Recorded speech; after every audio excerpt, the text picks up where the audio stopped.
We need to understand that Hitler tactics that he used and applied to European Jews were created and used and applied first here in America to blacks. Let's understand that American ghettos were created prior to Hitler creating ghettos for the European Jews. Hitler did not begin to create ghettos for European Jews until 1940 in Poland in most areas. Meanwhile, blacks were forced into ghettos in 1919. The dawn of the 20th century, African Americans in major cities lived scattered throughout the city. They weren't segregated particularly. It's only with the Great Migration of 6 to 7 million African Americans north and west escaping the South, the predominant response of the United States government and state and local governments to the Great Migration was to contain Black people in their own neighborhoods. And HUD, the Department of Housing and Urban Development, was particularly a part of this role. But the precursors to HUD introduced and encouraged racially restrictive covenants, redlining of every major city where African Americans landed. The federal government was a sponsor of urban renewal, infamously called Negro removal. On September 21st, 1939, Reinhard Heydrich, who less than a week later would become head of the Reich Security Main Office in the SS, sent a Schnellbrief, a directive that laid out the procedures and treatment toward the Jews in the areas of occupied Poland. It declared that Jews living in towns and villages would be transferred to join largest population of Jews in the bigger cities. I needed to understand that the Jewish European Holocaust was a simulation of the Black Holocaust that was occurring here in America. I also need you to understand that the Zionist Jews duplicated what they went through with the Nazis to the Palestinians. The same way that the Nazis displaced the Jews and placed them in the ghettos and concentration camps, the same way that the Zionist Jews are doing to the Palestinians, placing them in ghettos such as the West Banks, things of that nature. They learned from their oppressor and are duplicating what was done to them. America is at the forefront of this practice of genocide.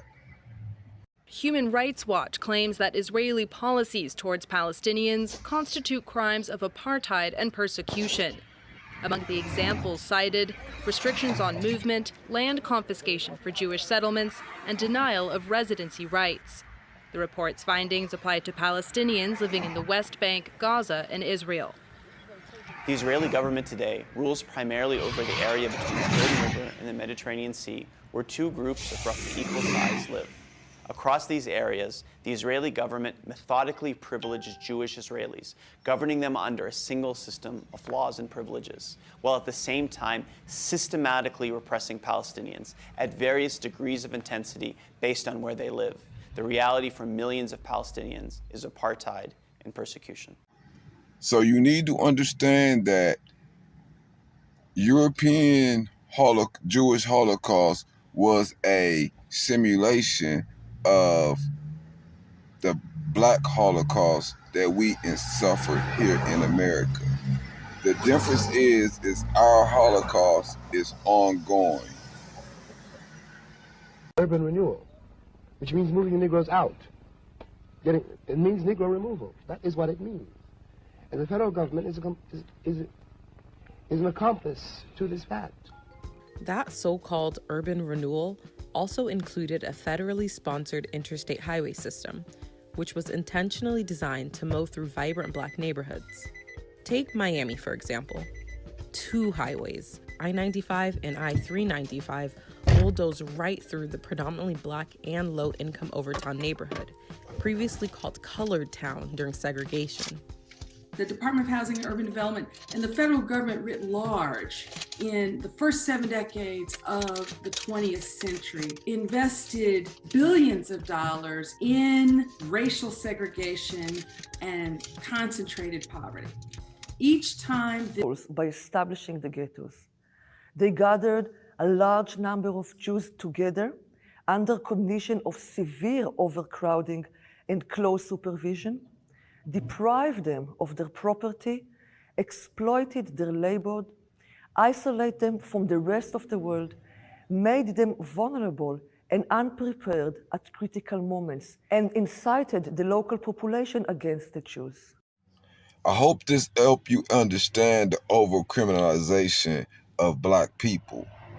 That was the intent of forcing you into ghettos, depriving you of economically opportunities, turning you on against one another, and turning the rest of society against you by criminalizing your very existence in environment in which your government created. Can you differentiate the treatment of the Jewish Holocaust from that of Black Americans? What you should be able to differentiate is that the European Jews Holocaust has ended. Black America's Holocaust is continuous. The genocide that they perpetrate on us continues. And what you should notice, The Germans established more than 1,000 ghettos in Eastern Europe and a few ghettos in Central and Southern Europe. This country created a peculiar institution that subordinated Black people, slavery, Jim Crow. It created and dismantled it. They replaced it with another one. And the iconic Black ghetto, I don't use that as a pejorative, I use it as a descriptor, was a follow-on institution to slavery and Jim Crow. That's the legacy that every new administration inherits, and the Biden administration has as well. would differentiate us from these European Jews is that they begin to participate in the genocide of other race of people. When given opportunity, they joined in and they sided with their whiteness. They have become the Nazis that they speak against. You have the astonishing sight of a white South African prime minister who'd been interned as a Nazi sympathizer, visiting Yad Vashem, the Holocaust memorial. That's the point at which you can see that this relationship has become close enough that history is forgotten.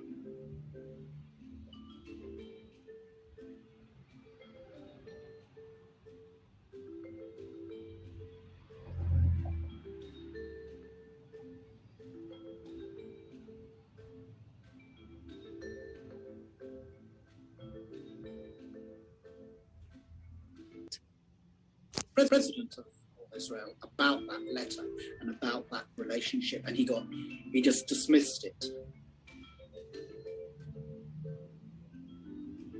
Israel's position, like that of the US and the UK, is to then say, well, of course, we were on the side of the ANC and Mandela and against apartheid all along.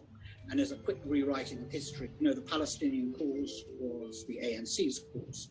So clearly that relationship between Israel and the post-apartheid government was never going to be as intimate. You see, for a group of people who claim to be of a Semitic origins, when surrounded by people of color, they decided to side with whiteness. This is clear that they have become the very people that they speak of as their oppressors in the Bible. So you cannot be that you say you are. So the Jews are now duplicating Hitler tactics that was applied on them onto the Palestinians.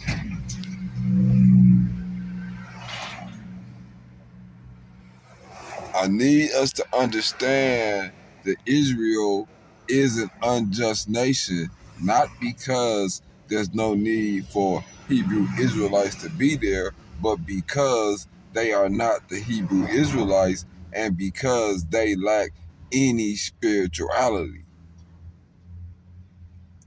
This is why it is unjust. This is why it has no right to be there under that present group of people and rulers and leadership, because they are not the people of that covenant. You should be able to identify that by their behavior. No people would go through a Holocaust who has spirituality and then go to another place and create the same conditions for other groups of people. Ambassador, I will say frankly, I'm one of the people who thinks you should be expelled from this country, and I believe that it's to do with the policies of your state. If I was Jewish and had never stepped foot in Israel, I could claim citizenship there tomorrow, but 6 million people whose origins are in what you now call Israel, who were forced out in 1947 or 48, do not have that right.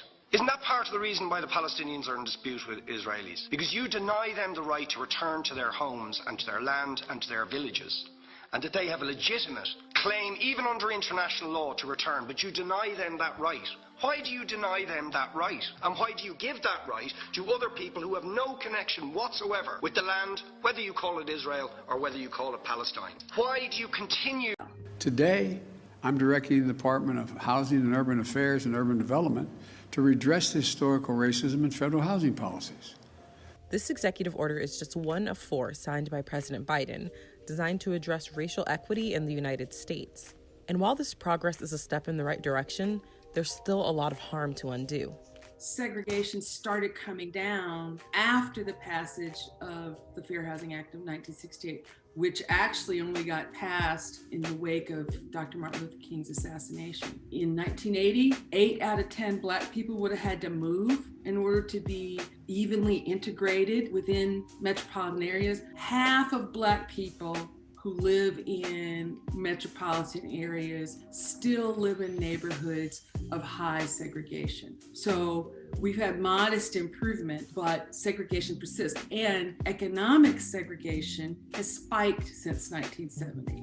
The so-called American dream is only working for a relatively small slice of the population that can afford to buy their way into what I call gold standard neighborhoods that have the best of everything. And everybody else struggles, and the Black poor struggle the most.